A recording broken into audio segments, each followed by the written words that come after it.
We're not keeping the God voice for the whole thing, are we, production, really? Imagine the clutch that comes in with the God voice applied. Yeah, you know, I love a new map. I love seeing new maps, and Skyscraper fits slap bang into that at the minute. You know, we've had a couple added to the pool, Skyscraper Border. I'm preferring watching Skyscraper to Border. I still enjoy the odd Border game. But yeah, Skyscraper just feels really fresh at the minute. There's lots of new things being tried, and honestly, as much as Rogue had a good performance here against BDS on the whole, it was, you know, they managed to turn it round and get the win. It was a good back end from them. I still feel like because of the freshness, because of how new it all is, this might not be a bad shout for Secret. To a level, but I think Rogue are also going to have picked up a few tricks over the last couple of weeks. You know, we said back in that Skyscraper game, Kanto on the roam, overstaying a lot, being pinched by BDS, wasn't falling back in time. We saw that completely change on Monday in their bank game, where he was following his way back, getting drones on the way through, maybe a kill or two, and getting back to site safely. The Maverick ban confuses me a little bit here. It's definitely not a target ban, as Rogue didn't play it once in any of their attacks on this map when they played it against BDS. So maybe more of a comfort thing here for Team Secret, wanting to play something a little bit different or off the cuff. But with the bans coming in, the Thatcher and the Kaid, not really going to be that big a deal anyway. I mean, I don't want to pile pressure on Rogue. Yes, you do it. But, you know, let's be honest. The reality is, as we said in the last Playday, Rogue should win this game. You know, it was the same last time around. Teams at this point, unfortunately for Secret, teams should be beating them. That's, you know, just the fact of the matter. Will Rogue find themselves slipping up as others have, though? That is now the big question, especially on a relatively new map. We've only seen Rogue play it once competitively. As I say, on those grounds, that's where I think there's an opportunity for Secret. But even then, as you say, Des, you know, they should have learned from what's gone before against BDS. They should have improved, they should have honed that, and they should be looking good here. Now, they're going to be taking Tea Room to start us off. It's going to be Karaoke Tea on the defense for Team Secret. We've got an interesting rotate through into drums, so that's going to give a little bit of access. So you can just see there, thank you very much, player running through it.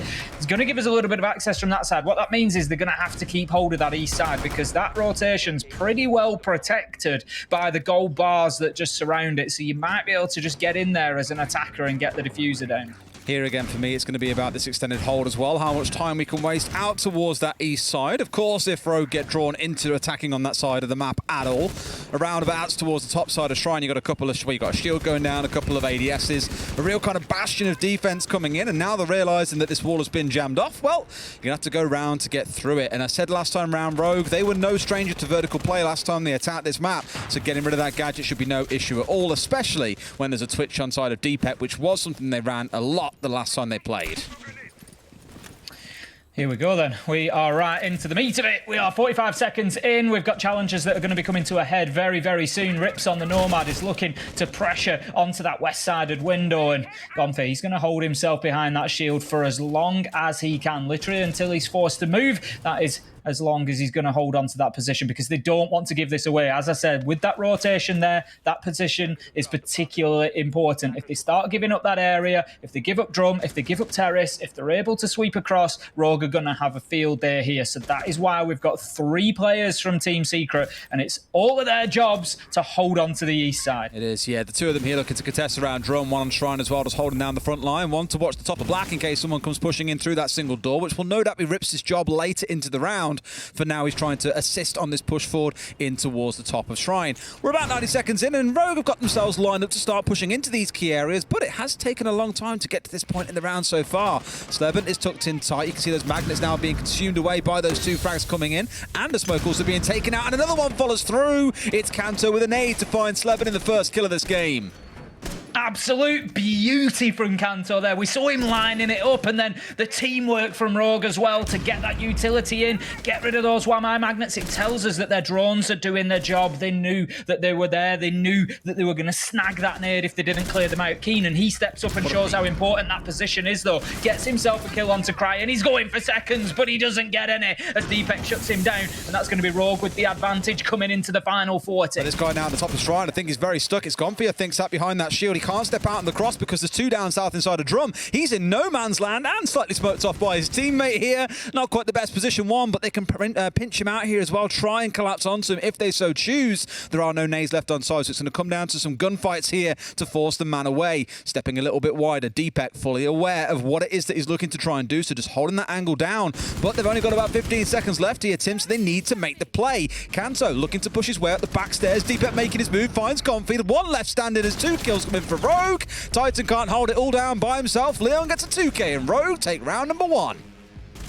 It was a good push from Rogue, if a little bit slow possibly, you know, in a different, maybe against a different team, for example, a full strength team, maybe they don't get away with that. It was down to 15 seconds at the end there, and as I suggested, they wanted that east side push. They played into Team Secret's defense there. They were looking for the east side clearance, get into T, use that rotation against them, but it just never really happened for Rogue. But still, they were able to find those final kills and get themselves over the line. That round pretty much comes down to Rogue being able to frag, because their attempt to execute onto site wasn't really successful. It didn't get them there. We didn't see them ever step foot inside a site, and they would have run out of time if they'd continued trying to. But still, a good round for Rogue, getting themselves the win, finding an alternative way to do it, and it leads them into round 2, 1-0. What I really loved about the round especially was Deepek bursting through Terrace into Drum. Once Keenan stepped through and got the swing and killed the one man, they could have dug back, they could have held the angle expecting a second swing, but no, Deepek just puts his head down, charges into Drum, and then by the time Keenan steps back out, well,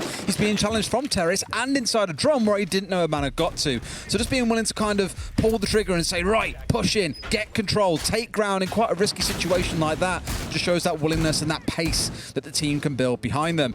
Here we go though, round 2, and we have indeed moved over towards the east side of the top floor. It's going to be exhibition to set ourselves up in, which means you'll probably see the reverse of what we saw in the previous round. You're expecting to see Rogue starting out towards the T side with Karaoke, working their way across from there, but also looking towards this office wall. That is assuming they want to force anyone out of the Geisha side. There might be no one playing there, in which case everything can come inside of office, but we're so used to seeing this wall being focused on getting opened, and just as you might come to expect, they want to play below. What a great C4 onto Kanto, who was looking for an aid from below. That's a little bit of counter prep coming out for you there by Secret, because they saw time and time again Rogue get underneath, nade the bandit batteries out from below. They've just played a masterclass there, Tim. Really well played by Secret. I think Kanto might have just learned a bit of something there, Des.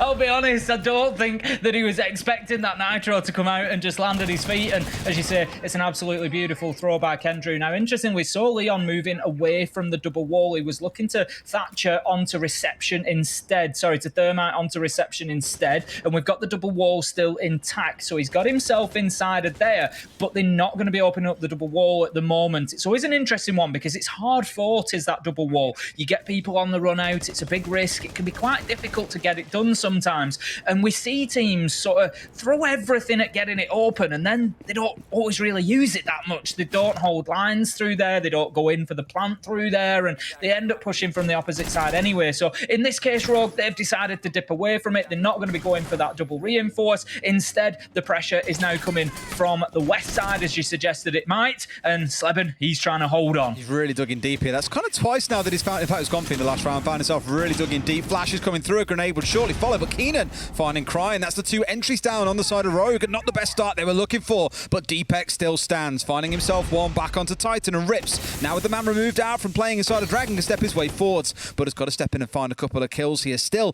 plenty of time left on the clock though, no big time pressure on side, but they'll be looking to find their next push in. Rips, he's just trying to hold that angle, but the thing is he can't do that forever. Rogue on the attack have got to get something going. Oh, wow. Leon does exactly that with a kill onto Keenan. Sleben manages to find the trade, 3v2, but we've got a man down in Gonfi, so effectively 2v2, 1v2 now, as it's all up to Kendrew on the mirror. He's hunting. Can he see anybody? Can he get himself anything? The information's there. He's going to find Rips, but Deepek is going to be able to secure that plant. Kendrew takes the choice to just look at this as a complete retake. He's going to pick Gonfi up. He's going to get them to 2v2, but he's going to take a lot of damage doing it, and it's all for nothing. As Deepek rips, they find the kills, they take them down, and Rogue, again, in what looked like it might go the other way, were able to snatch the round. Just all too easy there. Deepek literally cakewalking a 3k again. The man Sleben being aggressive and taking ground. Last round it was pushing into Drum. This one was charging his way forward into Shrine, right up against that smoked off mirror window and finding a kill through the soft wall. Beautiful round coming out from him especially. Really impressive at the start of this game. Rogue find themselves 2-0 up, and now Secret are going to head to the off-site barbecue and kitchen. This is kind of that go-to third site. Some teams even opting for it to be their second on this map overall. Don't often really see bedroom and bathroom being played. I think we saw it once in NAL, but haven't seen it too much otherwise. So let's see what the plan is going to be. Because for Team Secret, normally on this site, you'll have some form of vertical defense coming out. They've also got that pulse here as two from when they do drop back down to site. So they've really come equipped to wage war with those C4s from below later into the round. Immediately got the top floor presence that you're speaking about. We've got the mirror up there. Keenan just setting up inside of Tea Room at the moment. Does have some utility on that black stairs door. That could be a particular threat to him getting cleared out if they can move in from the rear side of there. But we do have one of the sound generating proximity alarms on the door. There's also, thank you very much, there is also a razor bloom on there as well. I've spoken about the razor blooms previous, and I think it warrants just mentioning again, they're not great at stopping entry. If somebody's going to rush in, they're going to get past that razor bloom because the detonation time is too long to prevent that. What it is great for is notifying you that somebody's coming in. That trigger goes, you can hear it, and then you can hopefully react to it if the entry isn't too far ahead. Here they go on the step in, Crying. The entry man once again, 0-2 so far in the game. Probably looking to find his way into this round and not be letting Deepek being the one that walks away with all the glory so far. Of the 5 kills they've got, or 10 kills they've got, sorry, half of those do currently sit on that one man playing the Twitch. So again, a wonderful start overall. Kendra here just looking to find out what's going on inside delivery. We'll know that there is indeed this Finker sat there. Of course, not knowing that it is a Finker, but probably suspecting there'll be someone with nades trying to push their way through. Kanto going to look to try and push his way in here. He's got to be super careful because he could get swung in from both directions here. Drones being taken out, so far being held back. Just going to have that pulse continually feeding information in at the minute, and an interesting little position being taken up by, I think it's probably Titan on the mute there. He's just standing up, looking through those barrels, just trying to get any little angle that he can. Drone is going to be coming in. Taken down, so limited information here for Rogue. I mean, they've only got 4 drones left, Des. There'll be a couple of those that are Twitch drones as well, so we can maybe make that 5 or 6, but still, it's not a huge amount. But there goes the Candela. Rips goes charging in. He's going to take a couple of shots. He knew that the man was behind. Deepek, it is, who ultimately finds Titan, but he's going to be found downed as he does. Gonfi Keenan finding kills, 3v3, as we find ourselves with still an age of time left on the clock here. The diffuser is down. Kanto, he's trying to recover it. He's going to dump the nade in to give himself a little bit of cover. It will find some damage. Cryan manages to find a lot more onto Keenan. 2v3 coming into the final minute. Everything just kind of pauses for a brief second here while Rogue looks to try and pincer down those couple of roamers. They've got the right idea. There is one inside a restaurant, but they just don't know where. Another drone giving a bit of information away. Sleben, if you look down, you'll see the head. They had no idea he was on the upstairs of the red here as well. The long angle being held, but can't quite find the man. Kanto steps forward, finally gets taken down. It's a 1 versus 1. Cryan has found 2 kills for himself in this round. Finds himself alone on the downstairs, and Sleben will be lurking, trying to find a way in. But with that plant going down, this now becomes an all retake scenario for Sleben, and it's not looking all that good. Here we go. 45 seconds to make it work. Sleben drops, sees the man, almost hits the shot, Crying down to about 35 HP. One more bullet and he can win this, but Sleben himself is down to about 15. It's not looking pretty for either player. He who shoots first, it's like the Wild West. The flank from the side, it's going to be Crying to get it. A plant, a 3K, he does it all. Cryan almost going from 0 to hero there in that plant situation at the end. Moves himself strafing across the door, just completely exposing himself to Sleben and really putting himself in a dangerous situation where he couldn't realistically fight back. Takes a ton of damage. If Sleben hits a headshot there, it's done. Round is over. So you look at that movement and you think, oh, that's maybe a little bit aggressive from Cryan, just trying to get himself into a different position. But then he just swings it on its head. Beautiful movement after that point to just sneak around, just get out of the scopes of Sleben, get onto his flank and hit those shots that win the round. It was a little bit scrappy from Rogue, but they managed to get themselves in there and get the diffuser down. They continued focusing on the objective and they got the job done. They're going to have 3-0 on the scoreboard now. Honestly, there's a bit of me, Des, I feel like Team Secret can feel a bit hard done to here, that it's maybe not 2-1, that they haven't picked up one of those rounds. It's been pretty close so far. Yeah, I think you look at the last round, maybe the one before, where Deepek just kind of charged his way through Dragon and picked up 2 kills. It's one of those that you look at and go, well, that doesn't happen every round. But the only problem is, it is starting to happen every single round. It was Leon in round 1, bursting through Geisha and getting a 2K. It was Deepek in round 2. It was Crying just now. Sure, it's not the cleanest for Rogue, but they're doing the numbers when it really counts and picking up those critical kills. Once again, we're going to see Gomfi sat up the top of Mez, looking down towards Shrine, and just trying to keep Rogue at bay out towards the east side. Don't suspect we'll see too heavy a roam game out of Team Secret this time around. It wasn't massively concerted last time around, but it was about that 90-second mark where they started getting some pressure inside of Drum. They started things out here already straight away inside of Geisha, looking to get control to apply some pressure through towards site.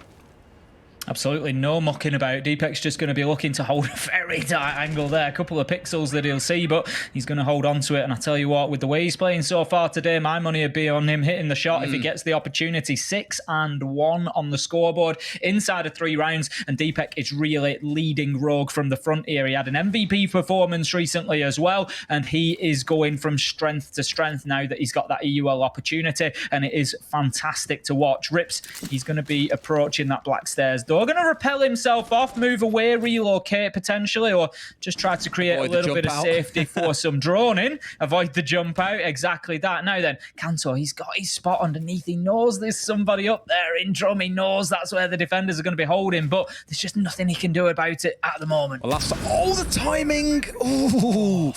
Lucky was up on the couch there, otherwise that would have been a dead Titan. Chopped down at the ankles and taken out a second one. Now he's down really low, but of course no more on side. They'll be looking to just try and find the shot or two that it requires to finish him off. But yeah, Gomfi again, sat at that top side of Mez. He got pincered in there last time when they lost control of Drum and had Rips sat on the north side window.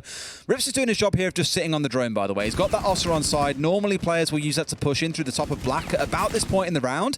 So far being very, very passive, you know, has been throughout a lot of the games this stage so far for Rogue, I should say. Not been the prettiest overall, but Gomfi feeling at least brave enough now whilst they've got that control to step forward. Titan is down, they know about it, and Deepek gonna get the zap with that switch, and down goes the fly.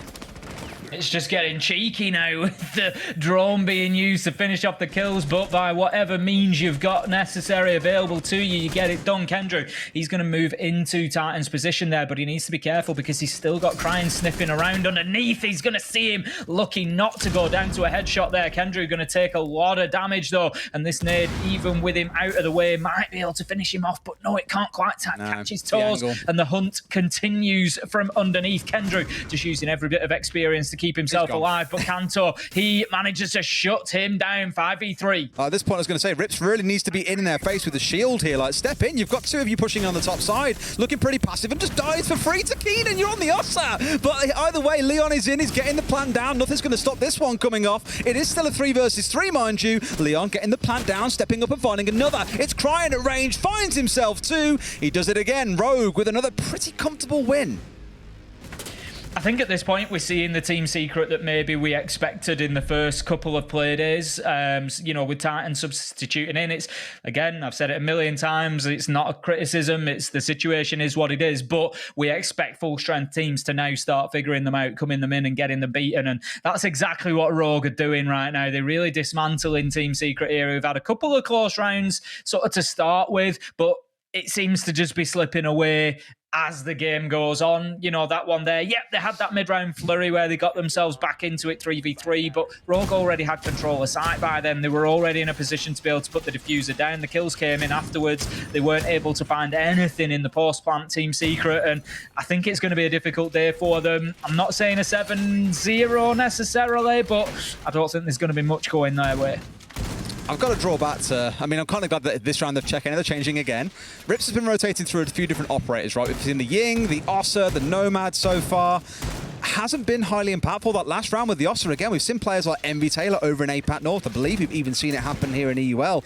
Is that you'll go push in black with the Ossa shield. You'll step your way forward. You'll plant it down on that left corner as soon as you step in through the doorway, and you just control the entirety of that main hallway. But stepping in a little bit blind there, gets shot from the Geisha box open, rotate, I think, and down he goes. And again, it's just one of those questions of, what are you doing in the round? It leaves questions to be asked. Here, at least, they've rotated him away and put him on hard breach, so playing on the Hibana for this round. Leon once again going on to that Thermite. Normally the go-to hard breacher you want when trying to get control of Office.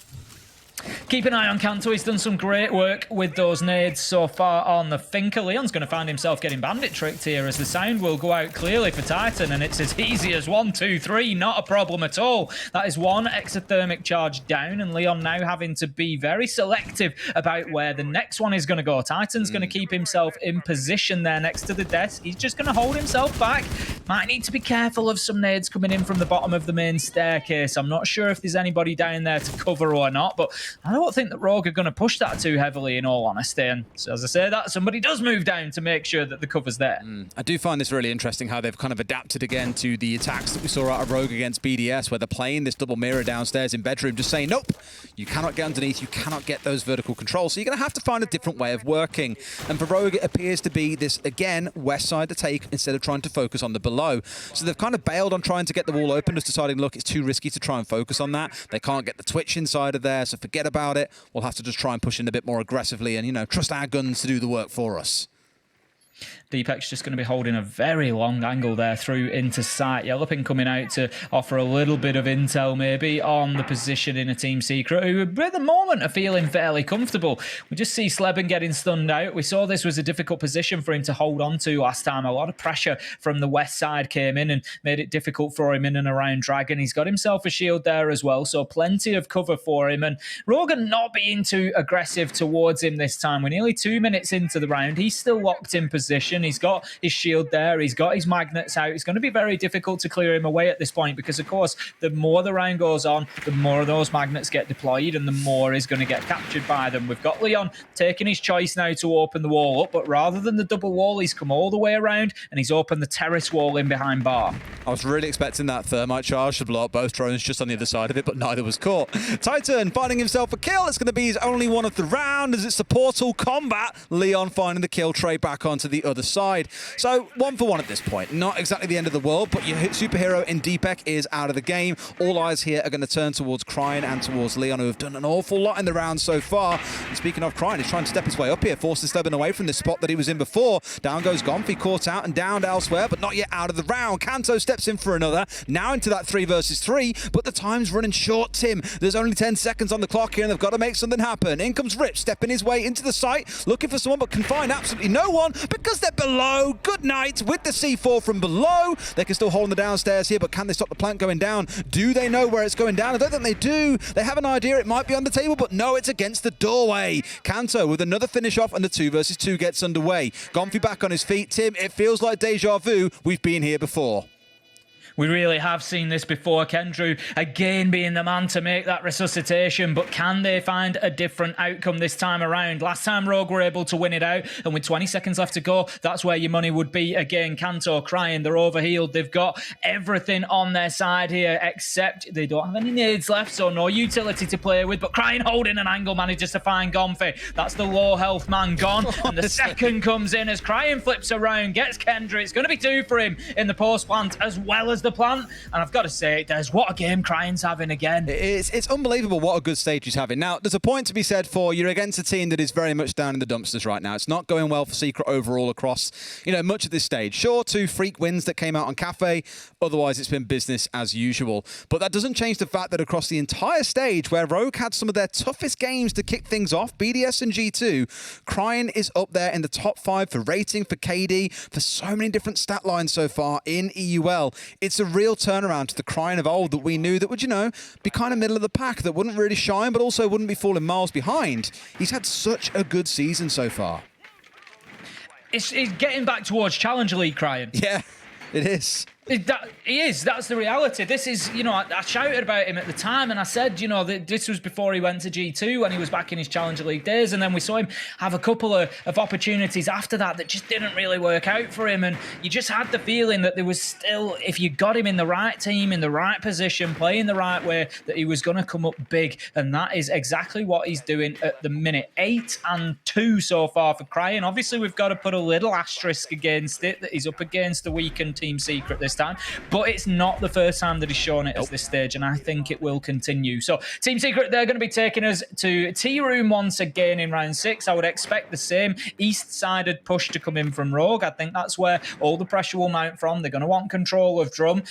It has slowed them down previously. That's what I will say for Team Secret. They have been able to push Rogue in the first round all the way to the final 5 seconds before they could get the last kill. So I think, maybe what they've been doing is not the wrong thing. It's just about hoping for a little bit of luck, maybe 1 or 2 of those kills to go a different way. Looks like I think it's Sleben out on the roam, but he's going to get himself back into Dragon for the time being. Crouches his way under here. He's like, oh, don't want to get myself exposed to that window. Just keep myself safe. I should be good to get out of here. Yep, off I go. Beeline it back towards side. So it's back for now, safe and sound. For Rogue, then they're going to put their focus in towards that terrace side, cut the map in half, as you so often see. If you get control of the top of Shrine on the window, and you also get control of terrace window or the doorway, you do essentially eliminate that right-hand side of the map. And when you've got things like the Nomad on side, where you can air jab off the exhibition stairs, well, you're not really under any great threat. But here they've got to try and work their way through Drum, which we've already seen a couple of times be a real issue for this side. And I think here they want to try and get rid of a couple more gadgets. Is a Banshee, there's an ADS, there's 2 magnets. Again, double stats, which always makes me a little bit nervous because you're definitely going to blow up the other magnet if one gets caught. But I think what they're hoping is the team will just start chucking through 2 or 3 nades at the same time to try and burn through in quick succession, in which case they'll still do their job.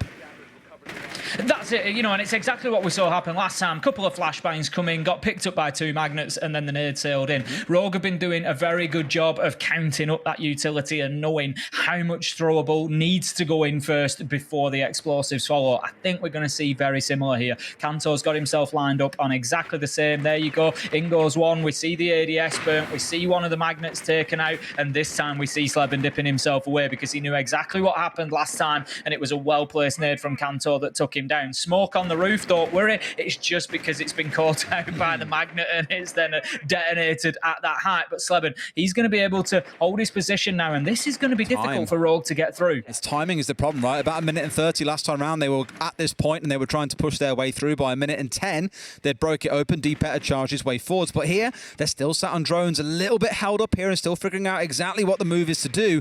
Really, they want some pressure to come in on Shrine side at the same point here. Otherwise, you risk getting swung from the top side.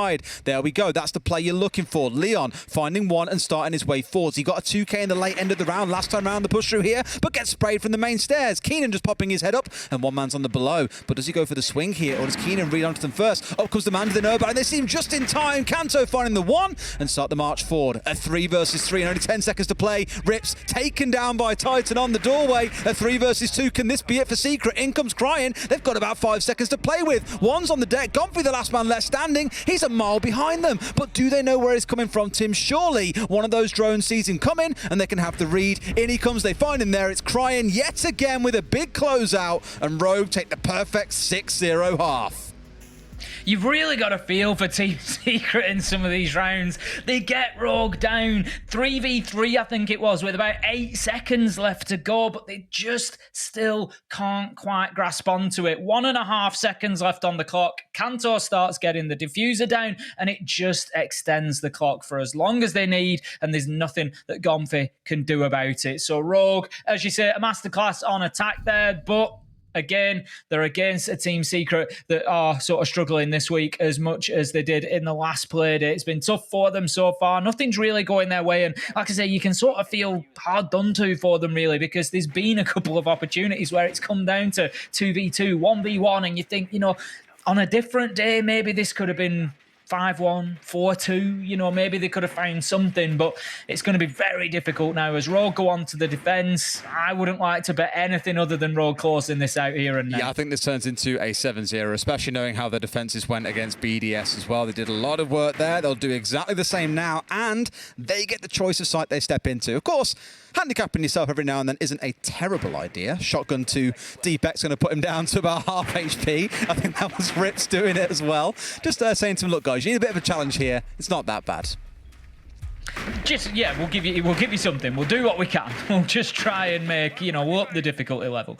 Rips just opening up those footholds through into the karaoke side. Going to make it difficult therefore for Team Secret to get in and play inside of that room, particularly because you'll be visible from anywhere, but you won't necessarily have the same line of vision in return, depending on how far away the player is from you. Now then, we're going to see the window opened in front of Keenan. It's a technique that I like, is that one. You've got Keenan there just on the angle, ready to shoot. He's looking for it, and then Titan opens up the window with the sledge. So it's just that instant reaction that's possible from Keenan if somebody is stood on the other side of it. Whereas if you have to take the 3 knocks, it just gives them a really big clue that that's where you're coming from. Now, Kendrew, he's going to try to push in behind that Monty shield, find himself challenged immediately. About a third of his damage is going to be done with impact nades, but that's not going to be the end of the world for him, and he should be able to bully the Malusi of Leon out of position. Yeah, real typical take here coming in too. Leon just being baited a bit by the Monty. These shields are a massive attention draw, and now Kendrew can step his way forward, working his way in, juiced up slightly by Keenan on the Finker as well. But Crying, BDS, they've really paid the price for not working verticals when they attacked in towards Rogue, and you might be about to see the same thing come out once again. Keep an eye on Crying with that C4, because the damage he did last time was absolutely massive. First smoke comes out, does no damage on towards Kendrew, but we'll keep him at bay at least temporarily. Crying's actually worked his way back upstairs here, so no longer playing on that vertical, wants to get into the thick of the action. Might not be ideal. We'll see as the round progresses. If he doesn't really contribute too much from inside a site, you might be asking questions when you've got Kanto downstairs with no C4 in hand. Gonfi is going to find the kill, going to be a headshot, and Team Secret are looking pretty good right now as Gonfi finds himself another onto Rips. Beautiful vertical nade there. And Team Secret, they might just be able to come in and pinch one on the attack here. They've got Kendrew inside of site now. He's going to deploy the smoke canister and start to get the diffuser down.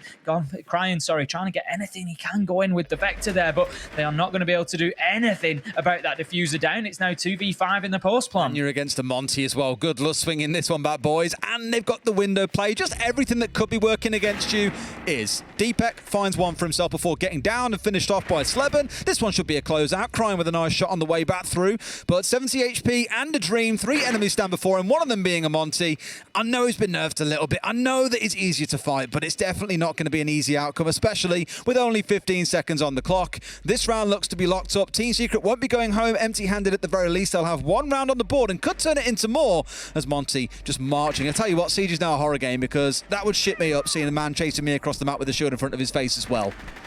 Yeah, it's certainly not ideal. Crying manages to get 1, but that's going to be absolutely everything that he can achieve. It finishes with Team Secret taking their first round, and I'm not going to get carried away, Des. You know that I love the excitement. You know that I love to tease a little bit, but at 1-6, there's still a long way for Team Secret to go here, and they're going to have to take it one step at a time. They're going to be attacking next time onto the west side. It's going to be, the west side. It's going to be Exhibition and Office. No, east side. East side. East side, west side. Where are you going, Tim? East side, west side. Who knows? It is the east. So I've got a question for you. Office. Go. How does it feel casting at home again? It's a little bit weird. So there's 2 things to it. Obviously, as you know, the energy is always an issue because, you're on your own. You're not bouncing off everybody else in the team. So that's a little bit weird. But I do love having all the stats and everything available. Just having 3 monitors around me and just being able to. Obviously, we've got our iPads or whatever tablet device, whatever Good else save. we've got. Good. Other tablets are available. We've got whatever devices we've got, but you're limited to, you don't have the same sort of freedom as you do with 3 monitors in front of you, where you can just pull up loads of different websites. You can pull up spreadsheets, just have everything available. So that side, I can't complain about going back to that side, but it's nothing untoward. Anybody wondering, I just had a prior engagement already locked in, so I needed to be back at home. But we thought, hey, why not? We can do this across the ocean. And, Des and I have cast once or twice together, so it sort of works out all right. Don't worry, mate. Me and Fresh are having a right little dance off here in the studio. Having a field day across the room. It's fantastic. You came and sat down in your chair earlier. It's coming for your job, mate. That's it. You're out of here. Oh, really? They told you about game 3 or game 4, sorry, but you're not in for it. Unlucky. Well, he's had plenty of debuts now, so... what damage will 1 more do? Let's see how this 1 more round will go, though, because we've got a Glaz on side, Tim, alongside the Ying at the same time, so a very much orchestrated style of play coming in from Secret in this round. The wing condition is going to be built behind that Ying and somewhat behind the Glaz, so let's see how they plan to use it. For now, they've got to deal with that Bandit battery that's on this single wall, otherwise it's a no-entry zone for the Thermite. Titan's going to take a little bit of damage from the electricity as he gets the wall Wow. open, but that's not the end of the world. Deepak manages to get it open from... no, sorry, doesn't manage to keep it close. We're going to have him on the mute roaming underneath at the moment. Nitro in hand, Nitro for Leon. A lot of explosives there. Crying still with 2 impacts in hand. So again, we might see a little bit of verticality come into play. Titan's been able to get that double wall open. It's not something that Rogue... I won't say not something that Rogue achieved, but necessarily that Rogue chose to do last time around. I think they sort of thought about it once or twice but dipped away, and I made a comment that teams don't always use this double wall once they get it opened, and I'm interested to watch as this one goes on whether they just leave it there as a little bit of phantom pressure or whether they choose to actually put a face into it. Now you're speaking my language, Tim. Phantom pressure. When a window or doorway or wall is open, you don't know if someone's there, but you assume that they could be there, for you've got to be careful. The C4 was just tucked inside, otherwise they could have got a double kill off the back of that, but Titan's in and sticking the plan. Even gets a knife on the way through there, stabbing into Leon's back.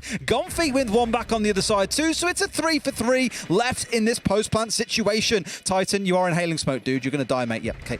Down he goes. Unlucky, I suppose. 3 versus 2. Juice back up, though, by that res from the Finker, so not at all the end of the world. Now holding down that angle in towards display where Cryin is trying to look for a way in, but do they know where the man is? Do they know that he's in behind the office? He could get himself a freebie onto the man who's getting big frags in this game, sees the legs, shoot him, you can see his legs! You can see his leg! Finally finds him, and Cryan's got to get 2 more. It's Kendra and Keenan to hold it down. Secret get themselves a second round. Honestly thought that Titan was going to get away with that. He was locked in under the desk and crying just for... We've got to remember these players play on different aspect ratios. They've got different settings, so sometimes... Tactical timeout has come in here to try and address it and see what they can do to spice things up. The answer is in the Warden, which Leon is now playing in this round. It's going to be Office again for Rogue, doubling down, deciding to go back. As you say, they feel that the answer is in the Warden, but I don't think we're going to see the Ying brought along again by Team Secret. It just feels like maybe Rogue are a step behind there, Des, because obviously they're playing very reactionary siege there. What have we just seen? And let's counter that. But it looks like Secret are going to be bringing along... Oh, no, the switch is coming out. That surprises me. I thought that they might actually just stick with the Ossa and try to play, you know, a completely different style, moving from the west side instead, playing behind those Ossa shields. But no, they look like they're going to go for it again. And that's a little bit of a surprise knowing that the Warden's on the other side. Yeah, that's if they've seen the Warden in their droning as well, because they could have done what some teams do, which the key is, question. you know, forget about getting drones in sight. I mean, I assume they have because they've lost 2, so they've clearly made an effort to try and find out. By the same token, the Warden can only be in one place. It's not like just because he exists in a round that a Ying is completely useless. Far from.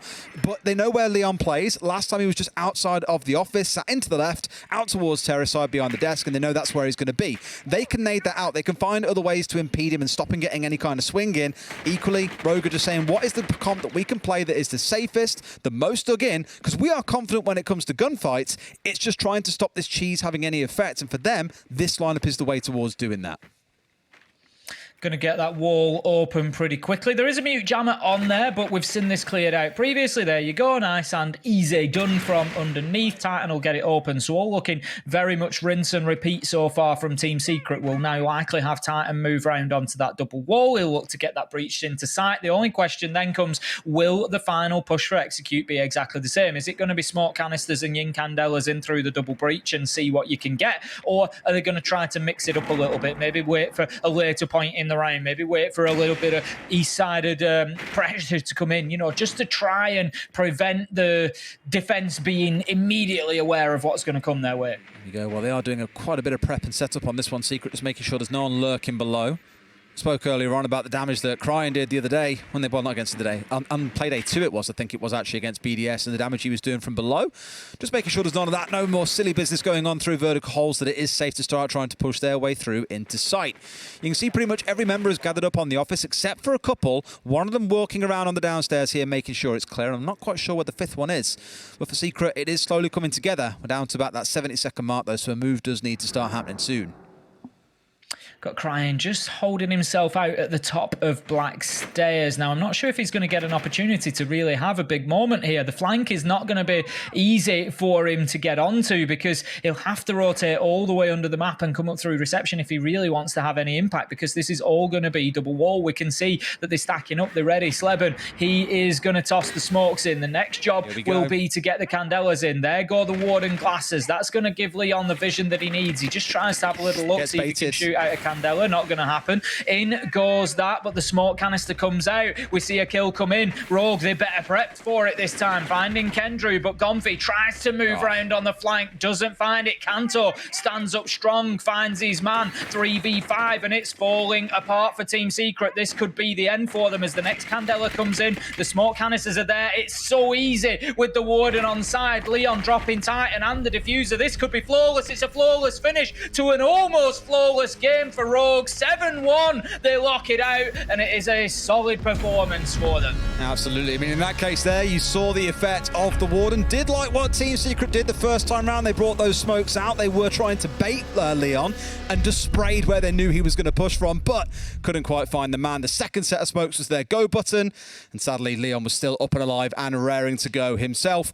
A scoreline I think that we all